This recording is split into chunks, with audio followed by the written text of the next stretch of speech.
C'est eux, C'est vous, c'est nous.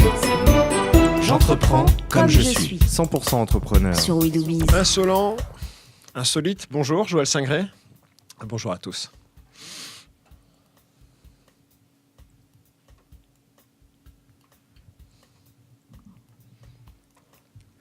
Bonjour Jean-Philippe. Bonjour Joël. Est-ce que ça t'a plu ? C'est très beau. C'est très beau. Et j'aimerais que beaucoup de gens puissent le voir Et puisse l'entendre. et puissent l'entendre. Il y a toute une lecture possible du chant que tu viens de nous faire. Un chant dans ma tête. Le chant dans la tête, bien sûr. C'est pratique à la radio. Il y a toute l'énergie qui n'est pas sortie par ta voix, et elle est restée dans ta tête. Et cette énergie, elle émanait de ton visage.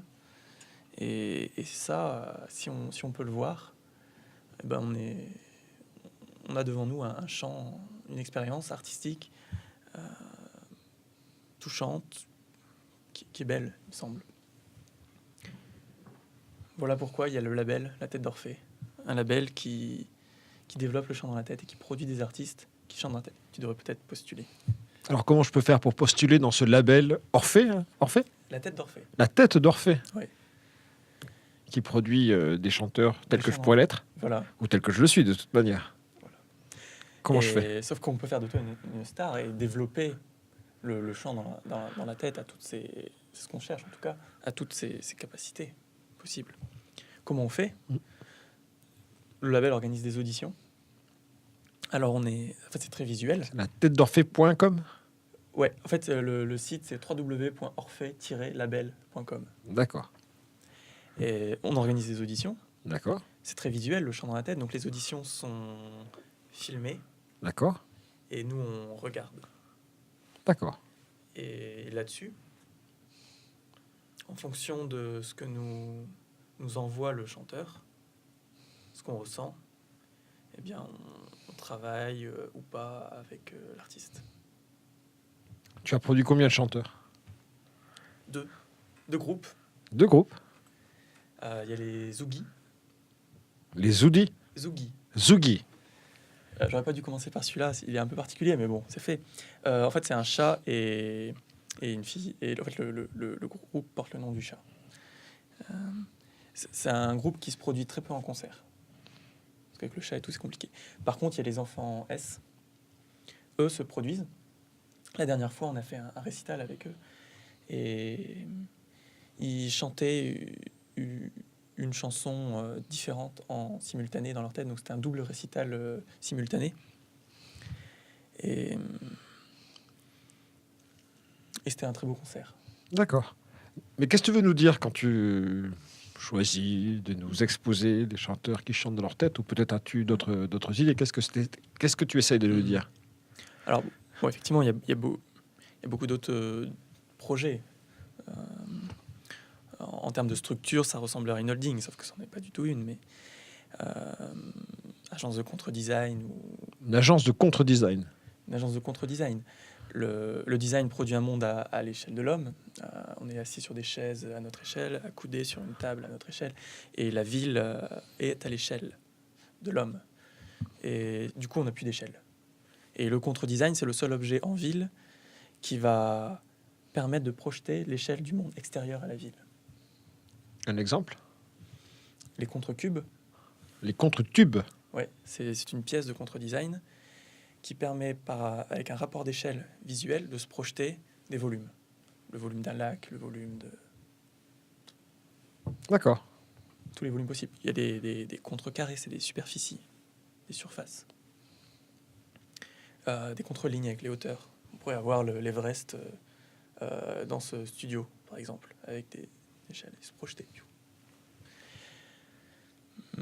Des partitions érotiques. Partitions érotiques. Oui, j'ai inventé un système de notation du rapport sexuel pour pouvoir le noter comme on note la musique et le composer comme on compose des symphonies. Donc c'est toute une autre démarche. Il y en a plusieurs. Le but à chaque fois, c'est d'élargir un champ de possibilités, un champ de perception, un champ d'action, et de proposer différentes manières de vivre, de voir, d'être, de explorer. Et dans quel but tu nous proposes ces explorations-là? Qu'est-ce qui te motive quand tu fais ça? Ce qui me motive, c'est que j'ai le sentiment très fort que les choses pourraient être bien différentes. Les choses sont comme elles sont, mais elles pourraient... Il y a tellement d'autres choses possibles. Et qui empêche que les choses soient possibles? personne. Et alors?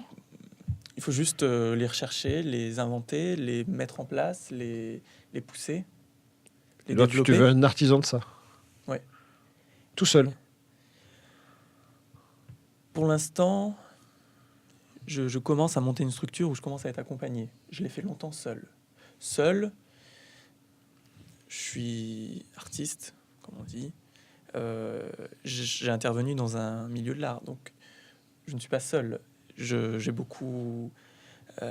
profite au maximum des centres d'art, des expositions et de la bienveillance de ce milieu de l'art.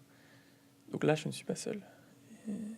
Mais Ceci pour dit, dans autant... la structure Voilà, de mon travail, j'ai longtemps été seul et là, je commence à être accompagné. D'accord, mais pour autant, ton propos il n'est pas qu'artistique. Il est... Le contre-design, les autres projets sont en fait des projets de société. La vocation du contre-design, on essaie de prévoir des pièces en ce sens-là, c'est qu'elles puissent se trouver dans chaque appartement, dans chaque maison, dans chaque bâtiment, dans chaque ville, les partitions érotiques dans chaque lit. C'est à cette échelle-là que je travaille. D'accord. Et aujourd'hui, donc, tu as commencé à produire des objets. Oui. Tu as produit des chanteurs. Oui. L'étape d'après, pour toi, c'est quoi, en production ou en organisation de ta démarche? L'étape d'après, c'est d'avoir un outil qui puisse piloter les différents projets en dehors de moi. C'est-à-dire que j'ai beaucoup de travail avec la conception de tous ces projets. Sauf que derrière, il y a toute une partie de communication pour faire connaître le projet, de mise en place des événements, trouver des salles de concert, organiser des auditions, éditer des partitions érotiques, trouver le meilleur partenaire pour fabriquer les pièces de contre-design, gérer des coûts, gérer une structure, et ça me prend beaucoup de temps. Et pour passer à l'étape suivante, je suis en train de créer un outil qui s'occupera de ça. Mieux Qui que je le s'appelle fais. Qui n'a pas de nom. Qui n'a pas encore de nom, Qui n'a pas de nom. mais qui est en devenir. Voilà. Eh bien, on t'a rencontré sur un étape de ta vie, et une étape de ton parcours. Aujourd'hui, les idées sont là, enfin, des idées matérielles, Oui. plutôt que conceptuelles.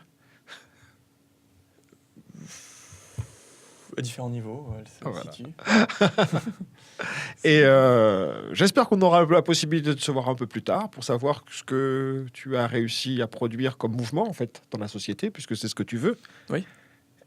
Comme réaction et une nouvelle voie d'évolution. Voilà, voir comment concrètement ça sera implanté ou pas, ou comment ça aura évolué dans la société. Voilà. Parfait. Mais une dernière question, tu as envie de ton activité aujourd'hui? J'en vis. Oui. Sur quel niveau? Matériel? Matériel. Manger, boire? Non. Disons que non. Enfin, grâce au chômage, oui. Oui, grâce au chômage, oui. Grâce Non, à ta bah, production, pas encore. voilà. Mais Pas vraiment, non. Disons que le RSA est utile aussi. d'accord, Mais c'est pour bientôt. d'accord. Eh bien, bonne route, Jean-Philippe. Quant à nous, chers auditeurs, nous nous reverrons très très bientôt. J'espère qu'avec les caméras et le micro ici présent, je pourrai m'adonner à ma carrière de chanteur, que me promet Jean-Philippe. Et on se revoit dans 15 jours. Au revoir.